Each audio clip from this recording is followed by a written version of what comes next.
It's vlog time, everybody. Welcome back. So I wanted to do a vlog today, specifically. It's Monday. It's always a Monday. I always do a vlog on a Monday, kind of set up the week. And give you some channel news and talk about some stuff that's going on that happened in the week.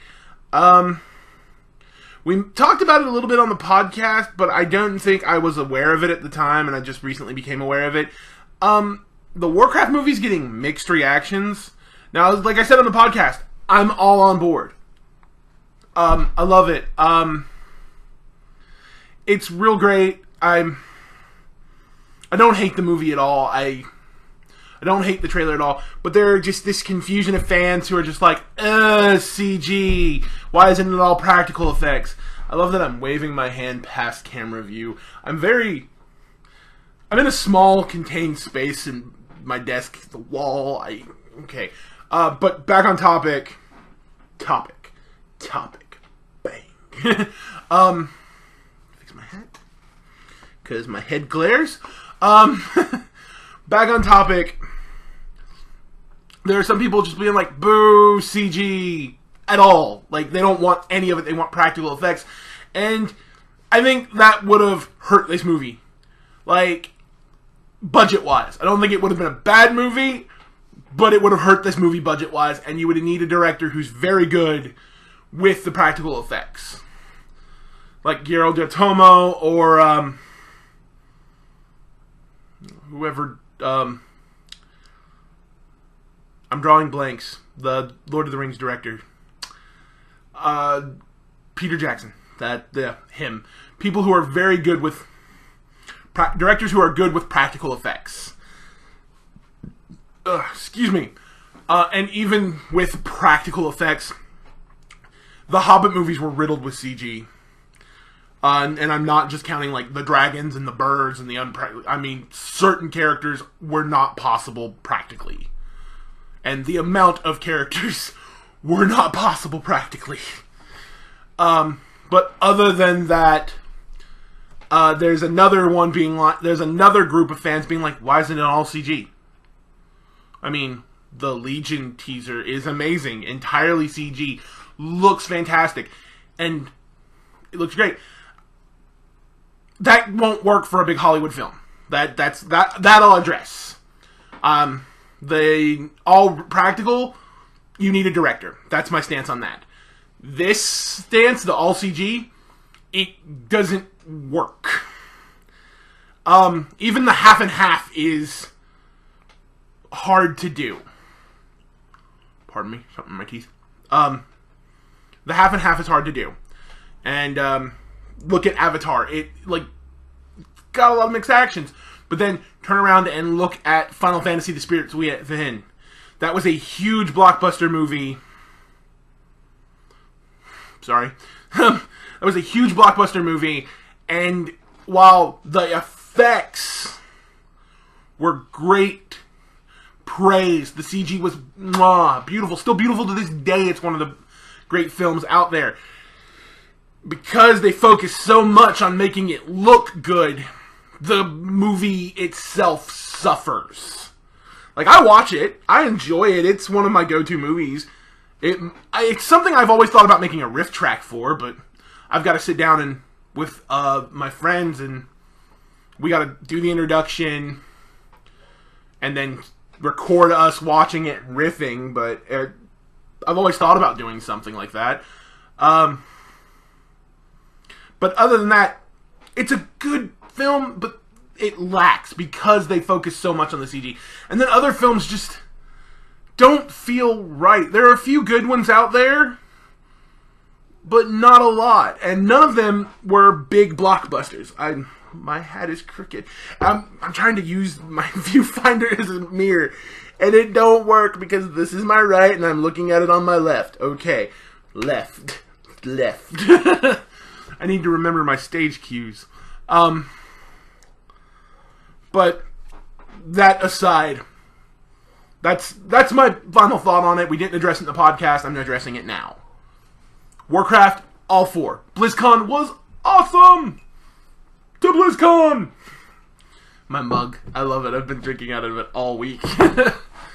when I'm not drinking large and copious amounts of water in a party cup, in a nerd vernacular party, well, not vernacular means words, but a very nerdy party cup. Okay, moving on. We have some announcements for the channel. Good news will come after the bad news. Let's start the bad news. I should have Fallout 4. My Pip-Boy edition should come in Tuesday. I am not making any promises on that. Should be in tomorrow, according to everything I've got document-wise. It will be in tomorrow. If it's not, I don't expect it till about Friday, and if that's the case, I will make another vlog for the week talking about when you can start expecting videos and such. As for videos, if I do get it Tuesday, Wednesday is the absolute earliest I can get a video up.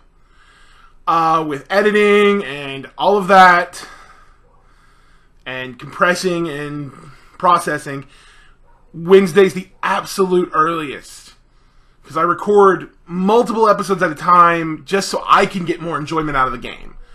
I'm going to try and have more commentary because I just get so zoned into the game. And then I just respond to the big things. And it's like, oh yeah, he's still there. But yeah, Wednesday is the possible earliest. And then if it's not here Tuesday, I don't expect it till Friday. I really don't. The way the mail works in my area, I don't expect it to Friday. Let me lean back into frame. I was leaning forward. Now on for the good news. When the videos do go live. When they do go live. I've mentioned this on the podcast. I've mentioned it in the past. I collect Funkos. That's a whole thing. We have a segment called What's Going... we have a whole segment on the podcast dedicated to Funkos when we just want to look at Funko news. Let me reach over here and get them. Oh! Gotta reach across my desk. Oh no! My light! There we go. In my hunt for the whole set, which I have, of the Fallout Funko Mystery Minis, I got 2 dupes. And I don't know what to do with duplicates. I don't like displaying duplicates. They're both perks. I will show them to you now. These boxes are actually the best 2 boxes of my last opening session. I did this for 2 reasons. These 2 perks I am going to give away. Each will have a trivia question associated to it in the first 2 videos.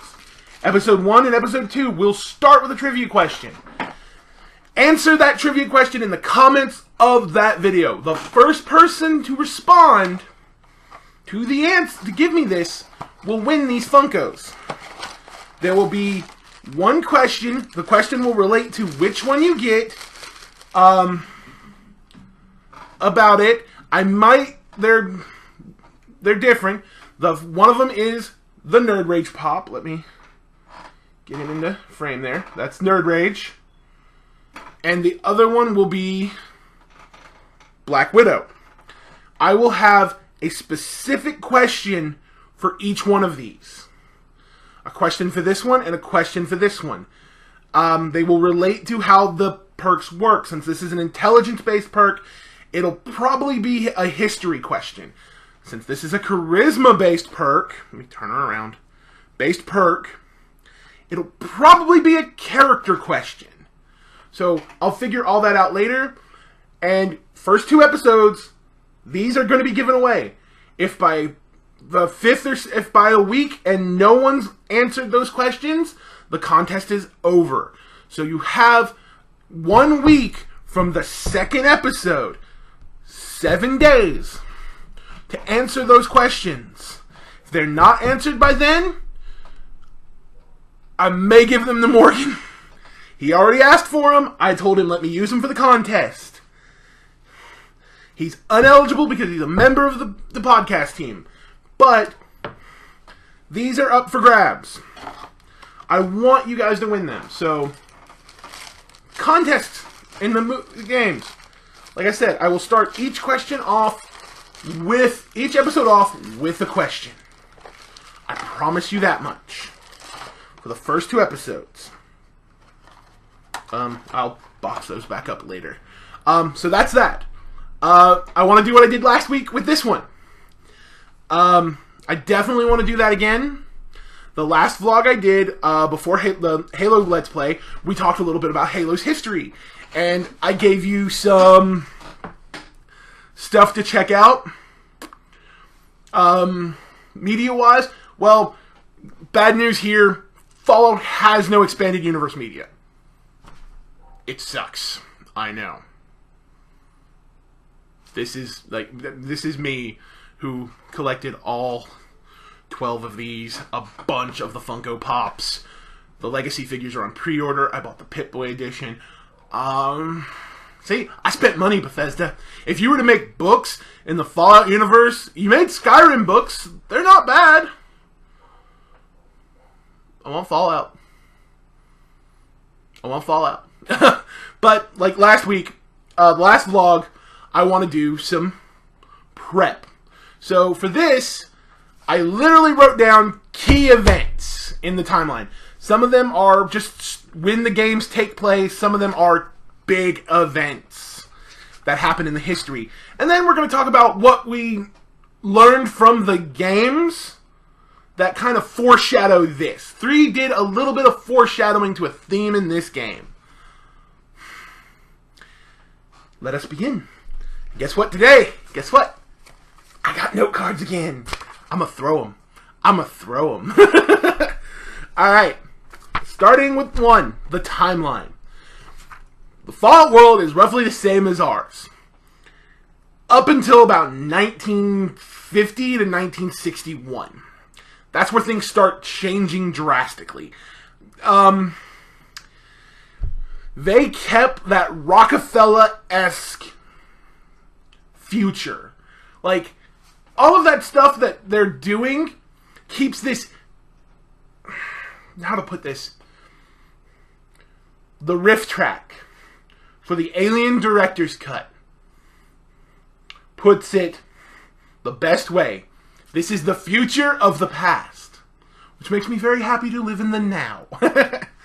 It's a very 1950s-esque look future. And it's pretty intense, and it's very, very much that Rockwell idea, but that McCarthy mindset.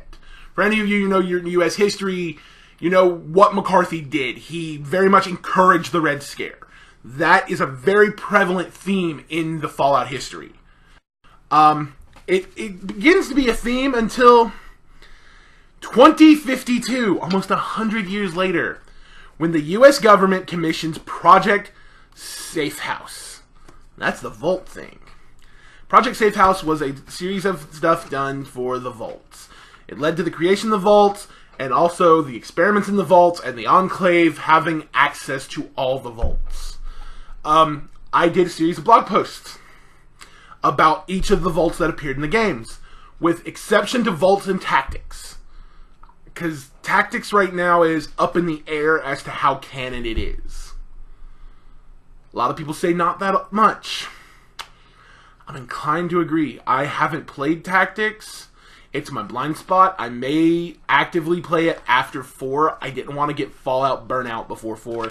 And the minute the news was announced, I went through and played through 3 in New Vegas. Again! And I'm playing through Point Lookout on 3 again.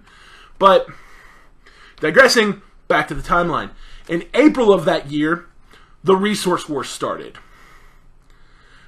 The month before that, in March, the new plague arose, killing thousands. This new plague caused us, Americans, the United States, to close its borders. Yeah, we did that 100 years in the future. Why'd we close them this time? But this, drop my cards. This closure is a lot, okay, sorry about that. Oh no, I dropped my cards. Okay, this is the first one. Second one. Those are the last two timeline cards. Alright, so still in the timeline. The March before April of the Resource War starting, the U.S. closes its borders. Because of all that, the UN is having big problems keeping order. Till sometime in July of that year, it falls apart as well. So we are no longer a global economy in this timeline at this point. Fast forward to 2066. China invades Alaska. This war lasts until... This is part of the Resource War. This whole battlement in Anchorage, Alaska, between the U.S. government and the Chinese government lasts until 2077. 2075, a cure to... The U.S. government sets out to try to cure the new plague, or at least change the way humans respond to it. Well, that experiment became what's now known as the FEV, the Forced Evolutionary Virus. It creates super mutants. It's also theorized that the way with it, because it spreads in the air as well as is a liquid form, and it's theorized that the spreading into the atmosphere, because it still does slowly, is what causes humans to ghoulify. Because not all humans ghoulify. Some humans die from radiation poisoning.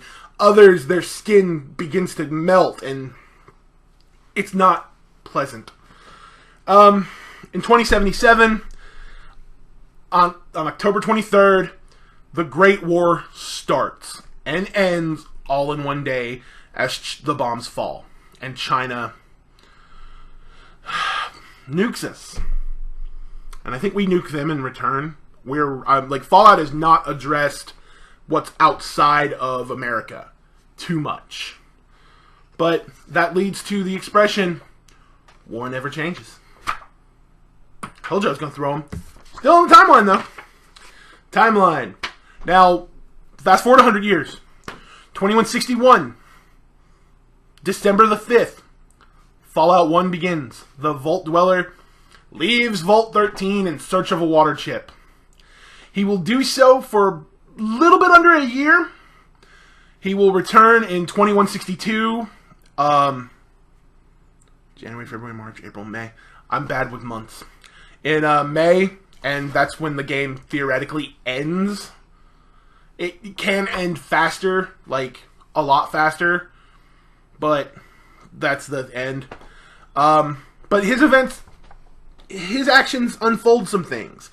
Because in 2165, we have the okay. Let me relax. I'm trying to read and still be organic. So let's start this. In 2165, several people who left with him because he was no longer allowed back in the vault, formed the village of Arroyo. This is an important village. We'll get back to it later. In 2186, the NCR is formed. NCR is the New California Republic. Anyone who jumped on with New Vegas, it's littered with references to 1 and 2. Littered with references. So if you don't know those games, you're not getting a lot of just the magic that is that game. Then in 2208, the Vault Dweller leaves Arroyo. Some of the people of Arroyo think the very mystical and he ascends to the heavens. Other people are just like, hey, he was tired of leading us. He's gone. Which leads to the speculation, there's an old man who's called the Vault Dweller in Fallout Brotherhood of Steel. Fallout Brotherhood of Steel, the Xbox PlayStation 2 game, is not canon. But it's pretty cool that he's in there, and that's when that takes place. Alright. In 2241, the Enclave comes out of their oil rig out in the ocean, and they capture the people of Vault 13. They sent a false opening signal. What year did I say that? That was 2241.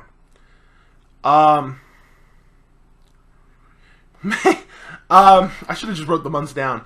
And then in January, February, March, April, May, June, July. July of that year, Fallout 2 starts. It ends in 2242, no given date, according to any source I can find. There's not a real specific date on when it ends, just that later the next year. In 2258, the Lone Vault Wanderer is born. So, by all technicalities, the Chosen One, the hero from Fallout 2, might still be alive during Fallout 3. Fallout 3 takes place exactly 100 years after the Great War, in 2277. That's when it begins. Ends roughly in the same year. Because the way the time works in there, time goes on, but the way the characters respond is though only the predetermined amount of time has passed, and no one directly references a date outside of past dates.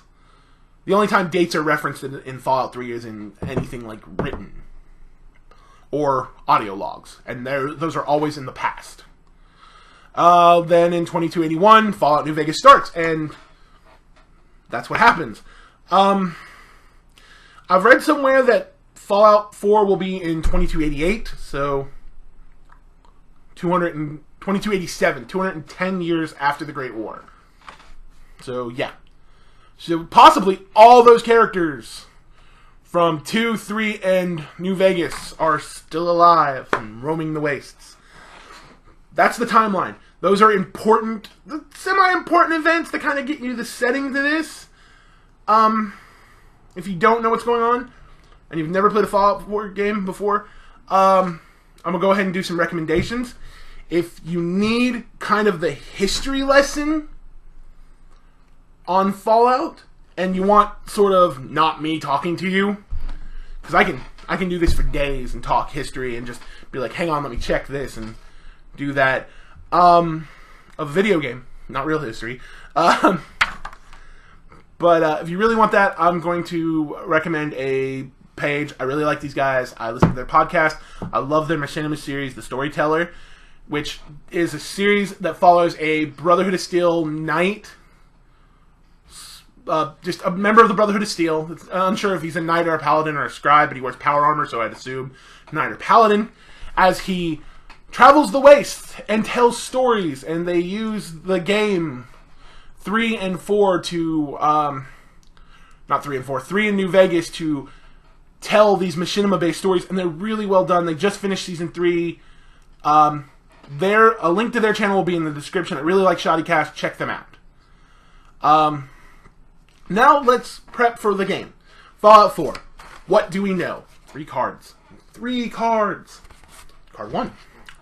What do we know about the Commonwealth? Well, it's the remains of the Commonwealth of Massachusetts. That's easy. The game will take place in the greater Boston area, and will focus on the Institute, according to the launch trailer. The Institute seems to be a really big theme, and they set off a huge theme in that. A really huge theme that I'm pretty cool with. What's the Institute? Well, the Institute is the remains of MIT, the Massachusetts Institute of Technology. That exists today. They are a very big technical school. They're awesome. It doesn't surprise me that they became, in 2077, that they become this superpower that can survive the war. Like this technological superpower. But they're there. Now, let's talk about a plot point that 3 foreshadows heavy. In Fallout 3, there's a side quest, and it's an achievement requirement side quest. So to get the achievement, you have to finish the quest. It's Fallout 3's The Replicant Man. What it is essentially, it references Philip K. Dick's Do Androids Dream of Electric Sheep and the movie Blade Runner, which is based on the book as well. And you're asked by a man named Dr. Zimmerman to hunt down a missing android who he believes is hiding somewhere in the Capital Waste. You go through, you find all these hints, and then you eventually find out that that he's changed his appearance and erased his memories. And you find out who he is, He's Harkness, Rivet City's captain of the guards. Sorry for the spoiler. If you haven't played Fallout 3, go play Fallout 4, then go play Fallout 3. Because they're not that connected, other than this. There are several ways to handle this. Each give you a different thing. If you side with Harkness and protect him, he gives you his plasma rifle. And it's it's one of the most powerful weapons in the game, especially energy weapon-wise. But if you side with Zimmerman and turn in Harkness, you get the Weird Reflexes perk, which is a pretty awesome perk. But does it beat the gun? Cat hair flying about. I could see it. I don't think the camera did. But does it beat the gun? I don't know. I really like the gun. I always play good Karma. I have played some bad Karma choices in the past, but that's usually me, role-playing or weird characters like the seductive female who always has this perk. Always. Don't know if I'll do that this time. I do plan on doing 2 playthroughs. Not sure how I'm doing the second one. The second one will be a personal playthrough. The first one will be the primary playthrough that you guys will see. Now, because of Fallout 3, there are 4 possible characters from Fallout 3 we can see again. The easier ones are Dr. Zimmerman, his android Armitage, Harkness. Those 3 are big maybes. The last one is Dr. Lee. Dr. Lee was a pivotal character in Project Purity in the 3rd game. And when you wake up in... Is it Broken Steel? The post-game DLC? It really feels like... they tell you she left for the Institute. And it really feels like if she's not in the game, I'd be really sad. Like, if their excuse was... Excuse me. Let me take another drink of water. Water! It would really feel like a missed opportunity if they just said, oh, she died along the way, Raiders. She went through the pit. And this is a bit of advice. Fallout gives you really great advice on traveling up the North American coast, the East Coast. Just avoid Pittsburgh. Sound advice. Sorry, anyone from Pittsburgh. You've got a very bad reputation in anything media. That, and I don't like your football teams. College or professional. But, yeah, we'll do that. That's our Fallout 4 history lesson. Like I said, if the video is not up Wednesday at the earliest, there will be a Halo video there. If there isn't a Fallout video on Wednesday, and there's a Halo video, I will do another vlog then to be like, alright, here's the situation waiting on the Pip-Boy edition. Thanks you for watching. Check out the Shoddycast link below, my current Halo playlist link below, and the Minecraft Let's Play, the Minecraft Story Mode Let's Play we're doing, playlist link below. Thanks for coming out to Vlog Time. I'll see you in the next one.